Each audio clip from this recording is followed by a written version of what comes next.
Quand c'est comment ça aurait été? Voilà, c'est le Warman du thé à thé. Enfant du Marika qui vit le sous-sol. Quand c'est comment alors? Bon, il fait cette petite vidéo pour faire la suite et fin de la vidéo que j'ai fait l'autre jour là. Vous avez vu la vidéo, non? Ça a un peu bougé, il y a les commentaires et tout ça, même sur YouTube. Hein. Il y a eu des gens qui ont apprécié, certains sont venus m'insulter un peu comme d'habitude. Hein. Chaque fois que je fais une vidéo, je donne ma pensée, ma réflexion. Et il y a des gens qui viennent me dire, mais tu as fait quelle étude pour faire ça? Tu as quel niveau pour parler ça? C'est bande d'abrutis. Je vous ai déjà dit, dans la société où vous vivez, en Occident, pour nous de la diaspora, observez-vous vous-même avec qui vous vivez. Observez vous-même le pays dans lequel vous vivez. Essayez de tirer une analyse personnelle. Au lieu d'attendre d'avoir un titre nommé ou voté par des gens, réfléchissez vous-même et participez à la communauté comme nous essayons de faire. J'ai créé ces pages Facebook il y a plus de 5 ans, je crois. Et je suis sur la toile depuis plus de 14 ans. J'ai toujours donné mon avis, mon conseil. Ceux qui suivent, on est ensemble. Et ce que je donne comme conseil, je l'essaie d'appliquer moi-même. Parce que pour donner le conseil, il faut toi-même observer la société toi-même. J'essaie moi-même d'avancer avec ma communauté camerounaise, 100% camerounais. Et je donne des conseils aux plus jeunes, aux plus âgés, à tout le monde. Ceux qui écoutent, nous allons fonctionner. La preuve, si nous sommes toujours là, si nous sommes autant suivis sur la toile, c'est parce que nous sommes fax. Si le Waman est autant suivi, si la parole du Waman importe, c'est parce qu'il est redoutable. Vous ne pouvez pas le nier. On n'achète pas ça à la boutique. On l'a ou on l'a pas. Donc, j'essaie de mon niveau. Bon, je voulais parler de ça parce que il faut que nous... J'ai parlé des qualités des Camerounais. Là, je vais parler des défauts.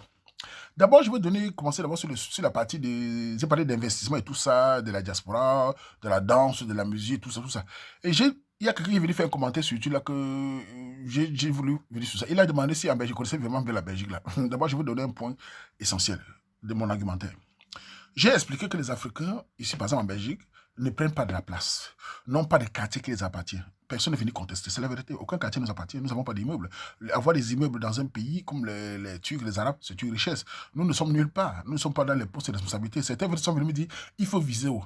Je n'ai rien contre viser haut, c'est tout à fait normal que les Camerounais, les Africains visent haut. Mais nous ne sommes nulle part. Ce n'est pas parce qu'on a un médecin dans un hôpital et qu'autour de lui, il y a 20 cassas infirmières, 20 cassas turcs, 20 machins. Ils sont plus forts que toi. Un seul docteur camerounais ou africain ne sert à rien. Je préfère avoir 20 infirmières, 30 aides-soignantes, 50 nettoyeuses et que d'avoir un seul médecin. C'est le nombre qui donne la force. Vous voulez que vos enfants soient des grands cadres demain si vous n'occupez pas les postes visibles. Prenons un exemple très simple. Où est le nettoyage? Je parlais de nettoyage, c'est frappant parce que les gens ne savent pas ce que veut dire nettoyage. Quand ils entendent ramasser les ordures, ils ne connaissent pas. En Belgique, ramasser les ordures, c'est plus n'importe qui. C'est la fonction de l'État. Les horaires magnifiques, 4 jours par semaine. Les horaires, les congés, le salaire, les chèques de pas, c'est parfait. Tout le monde va entrer dedans, c'est plus possible. Donc parlons de nettoyage. Il y a quelques années de cela, savez-vous que les femmes africaines, les mamas africaines de Belgique, depuis de 40 ans, les mamans qui viennent ici regarder les enfants, les mamans qui ont le kaolo, vous savez qu'elles faisaient le nettoyage, non? Les femmes africaines faisaient le nettoyage, non? De nos jours, je posais la question. À Bruxelles, un troupe le travail facilement. Vous savez pourquoi un troupe le travail de nettoyage? Dans tous les bureaux, les ministères, les gens qui nettoient là-bas, vous savez qui nettoie dedans? C'est les Turcs et les Nkassa. Pourquoi? Les Turcs et les Arabes ont créé l'entreprise de nettoyage. Ils ont créé l'entreprise de nettoyage partout. Ils ont inversé les mécates. J'ai même des femmes mécates qui ont été inversées dans le nettoyage, qui me disent qu'elles sont envahies. Les femmes africaines sont chassées dans le nettoyage. Demandez aux femmes africaines pour chercher au travail dans le nettoyage. Je suis dans les ministères, je vois. C'est l'Inkassa maintenant qui recrute les sœurs, qui recrute les mamans, qui viennent les mamans depuis les 40 ans. Là. Les femmes africaines se retrouvent sans travail à Bruxelles parce que les Camerounais, les Africains n'ont pas créé des entreprises de nettoyage. Ils parlaient de Viséo. Vous parlez de Viséo, le nettoyage qui pouvait aider nos mamans africaines à Bruxelles. Elles n'arrivent pas à trouver le travail parce que c'est l'Inkassa qui recrute, de recruter les sœurs. Et les Africains, ils sont là, on les éjecte. C'est dans tous les métiers. Nettoyage, restauration, c'est ça la réalité. Ils sont en train de vous écarter partout. Résultat, comme nous ne créons pas de richesses, nous ne créons pas d'entreprises, même les nettoyages. Ils ont tout pris. Les Africains de côté, même les mécates sont chassés. Ici en Wallonie, les femmes mécates sont écartées aussi pour l'Inkassa. C'est une réalité que nous voyons. Dans le nettoyage, c'est une grande économie. Hein. Ça a beaucoup d'emplois et ça paye bien. Et les horaires magnifiques, les horaires adaptés, le matin, après-midi, c'est magnifique. Bref, voilà des exemples comme ça. Et c'est dans tous les métiers. Vous dites qu'il faut viser loin. Vous passez viser loin quand le bas, vous n'occupez pas les places. Notre problème à nous, Africains, comme j'ai dit, c'est danser, chanter et créer des églises. Vous allez me parler de croyance. La croyance est personnelle. On la garde pour soi. L'économie est pour tout le monde. Si vous ne pensez pas en termes de communauté, en termes d'investissement, en termes de communauté, oui, on est foutu. Voilà la réalité. Demandez aux gens à Bruxelles si je mens, si le nettoyage est dans les mains des Noirs. Donnez-moi une entreprise des Noirs créée. Mais ils ont créé les églises dans tous les quartiers.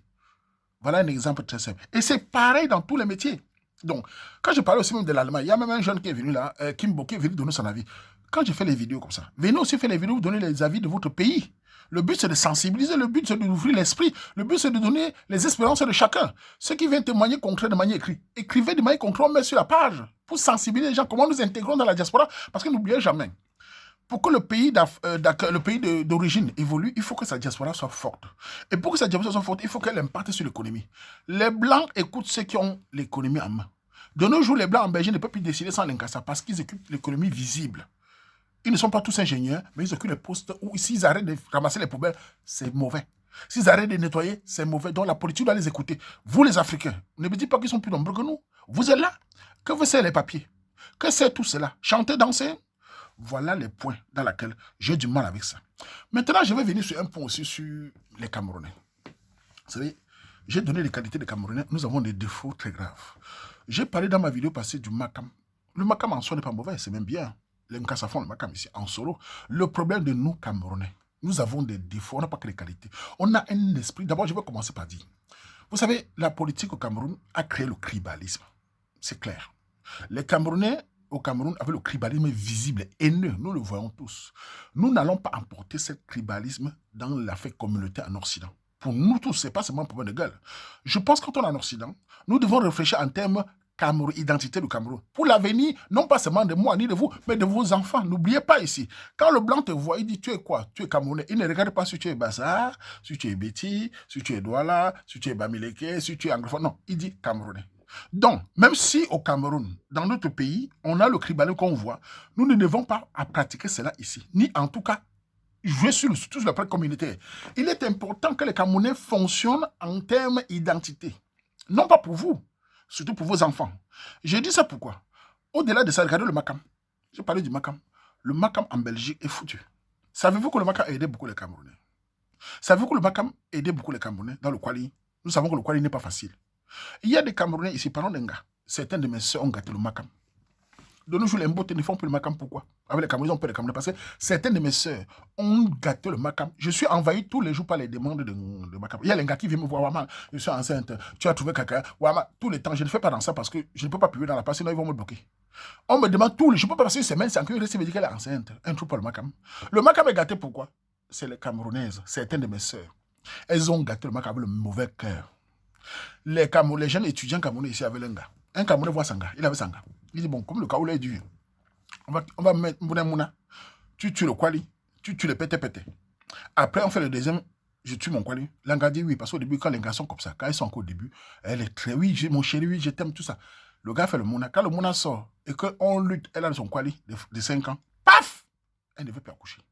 Paf, on la conseille. Oh, je vais faire l'infirmerie, je vais faire 5 ans de machin. Elle chasse le gars. Résultat de course, beaucoup des hommes peuvent faire le Makam de nos jours. Et c'est pas fini. Dès qu'ils ont le Kwali, elle a chassé le Camerounais. Elle part maintenant là-bas, parce que là-bas, quand une fille cache un Camerounais, elle avait l'enfant, elle ne sait qu'en binda. Tout le monde va se mettre en binda, on va se mettre verser le lait dans ses fesses. Elle ne sait plus à rien. C'est comme ça qu'elle finit. Elle part, c'est pas fini. Elle porte plainte contre le Mbote qui a signé le Kwali. J'ai vu le Mbote me dire que les Camerounais portent plainte pour avoir plus de pété. Résultat de course, même le Makam ne marche plus parce qu'au-delà des autorités qui ont commencé à visser, c'est parce que les autres pays ne veulent plus faire le Makam avec les Camerounais parce que les Camerounais sont devenus très méchants. Même sur la page, on a des gars qui ont fait le Mouna Langa, les a chassés. Dès qu'elles accouchent, elles ont le Kwali. Les copines les disent, tu es encore jeune, hein? Tu vas gâter ton corps, hein? N'accouche plus. Hein? Elle fuit encore qu'elle a gagné parce qu'elle a la maison, tout ça. Elle ne sait pas sa chambre d'appartement qu'elle a pris. On va seulement venir là fort là-bas. Là, fort versé. Parfois, le gars vient fort, il met encore son deuxième enfant, il prend son Kwali, il part. Le premier gars qui avait là, elle regrette. Donc, quand vous gâtez le Kwali, vous venez vous plaindre. Voilà vos soeurs qui arrivent, ils sont enceintes, ils ne font pas le Kwali. À cause de certains débats camerounais, le mauvais cœur. Et ces filles camerounaises, elles sont quoi? 95% sont quoi? Elles sont dans la religion. Elles sont des grandes croyantes. Elles crient partout que Dieu est bon.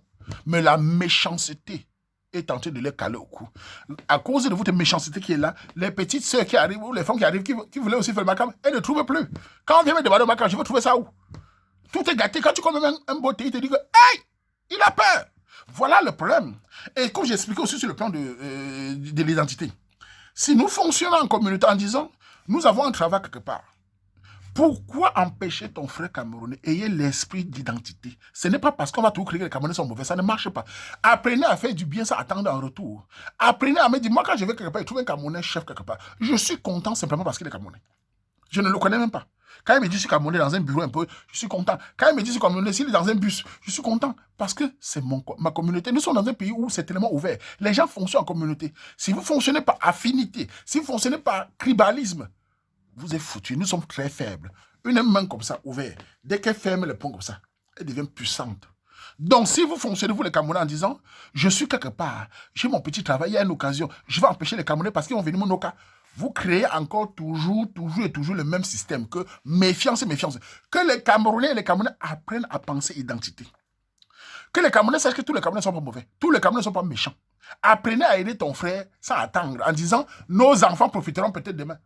Plus il y a des Camerounais quelque part, plus la communauté devient forte. Si vous arrivez toujours à vouloir avoir le poste seul pour venir mbinda lenga, ou un gars les postes seul pour venir se moquer des autres copines, vous créez une faiblesse communautaire. Ce n'est pas parce que tous les Africains, certains Africains sont en train de que nous, Camerounais, nous devons fonctionner en communauté. Nous devons prendre de l'espace à notre niveau. Donc j'encourage les Camerounais de laisser cet esprit de haine. Imaginez-vous, moi je me sacrifie tous les jours, depuis plus de 5 ans, sur la 24 sur 24, ma propre vie. Je gagne quoi dans ça? Est-ce que je suis payé par vous? Même quand on met mon beurre, c'est un CLFS. Si j'attendais le salaire des Camerounais, je ne ferais pas ce que je fais. J'essaie de manière automatique de stimuler, parce qu'il faut stimuler les jeunes, il faut stimuler les plus âgés, il faut ouvrir l'esprit des jeunes pour qu'ils pensent que voilà le danger dans lequel nous sommes. Nous devons fonctionner en communauté. Nous ne devons pas fonctionner en affinité de village, tout ça. C'est bien le village, je n'ai rien contre ça. On ne peut pas empêcher les gens de vivre en village. Chacun aime son village. Mais quand il y a un problème de travail, vous devez fonctionner en communauté. Si les Pakistanais, les Indiens, tout ça viennent installer les magasins dans les quartiers des Africains, comme on dit quartiers où ils n'ont pas d'immeubles, c'est parce que les Africains n'ont pas l'esprit communautaire. Les Africains ils ont l'esprit que dans les églises, même dans les églises, c'est bagarre. Ils ont l'esprit que l'individualisme, le m'as-tu vu? Les gens ont parlé là-bas dans les commentaires que les Africains aiment beaucoup la fête. D'abord, je n'ai rien contre les fêtes. C'est normal. Chacun se divertit comme il peut. Ce n'est pas les fêtes que je critique. Les fêtes, en soi, c'est pas mauvais parce que les gens parfois s'ennuient, ils vont aller danser. Il n'y a pas de problème. Ce qui impacte, c'est ce que vous faites de votre travail, de votre vie. Donc, premier défaut des Camerounais, le makam, dû à beaucoup de filles camerounaises. Changez, je sais que vous allez écouter ça, tous les femmes là. Changez cet esprit, vous allez chasser les Camerounais. Beaucoup de gens étudiants ont peur de faire le makam maintenant. Dès que tu dis à une fille comme un gars enceinte, je vais faire le makam, on te demande qu'elle va faire le deuxième, on connaît les filles. Dès qu'elle finit de faire le makam, son corps, elle a 5, elle ne veut plus. Elle part. Mais je vais dire à ces filles qui fuient les gars là, sachez que vous, quand vous avez eu le kaouro, avec le mouna, vous avez chassé le mari, votre fesse, on va seulement verser. Les pasteurs vont verser. Les gigolos vont verser. Tous les gars qui vont venir vont verser. Ils vont vous mbinda seulement matin, midi, soir. Vous ne servez plus à rien. Ils ne peuvent pas vous douter. Très peu de vous ne vont plus jamais se marier. Car le mauvais cœur se repent. On va dire, bah, toi, elle a chassé le père de l'enfant. Tu es fini. Tes fesses serviront seulement à jouir. Voilà comment ta vie va finir. Tu vas te retrouver toujours. Apprenez que quand vous avez fait un contrat, oui, vous êtes en relation avec votre gars, vous faites l'enfant. Même ça ne marche pas. Vous faites le deuxième pour qu'il ait son quali. On est obligé de s'adapter. Ne commencez pas à dire, oh, je ne veux plus, oh, je veux. Faites attention.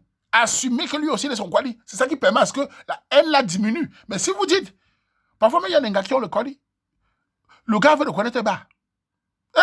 Les longs, je ne dis pas que les hommes sont meilleurs parce qu'il y a beaucoup des hommes malhonnêtes. Il y a beaucoup de Camerounais, garçons malhonnêtes. Mais sur le plan du quali, c'est le problème des jeunes que je suis en train de dénoncer.